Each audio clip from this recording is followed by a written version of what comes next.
CBI மாவோயிஸ்டுகளை பாதுகாப்பு படையினர் மூலம் நசுக்கும் முயற்சிகள் துவக்கப்பட்டுள்ளதாக குற்றம் சாட்டி பீகார் மற்றும் ஜார்க்கண்டில் மாவோயிஸ்டுகள் சார்பில் 2 நாள் பந்த் அறிவிக்கப்பட்டுள்ளது. ரயில்கள் செல்லும் 3 பாதைகளின் தண்டவாளங்களை மாவோயிஸ்டுகள் தகர்த்தனர். இதனால் ரயில் போக்குவரத்து கடுமையாக பாதித்தது.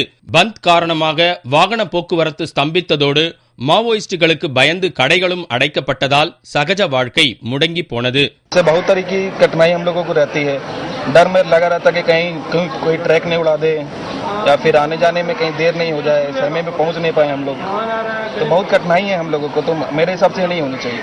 बहुत असर पड़ा. जो आया बाहर से सब रुका हुआ है, यहाँ गाड़ी का इंतजार में है और सब डर रहा है कि जंगल में जाएंगे रोक लेगा एनसीसी लोग, क्या करेगा, यही सब डर है. और क्या, सुबह से कोई गाड़ी नहीं किया, सब भटक रहा है, गाड़ी खोज रहा है. பீகாரிலும் கூட பந்த் காரணமாக பெரிதும் பாதிப்பு ஏற்பட்டு சாலைகள் வெறிச்சோடி கிடந்தன.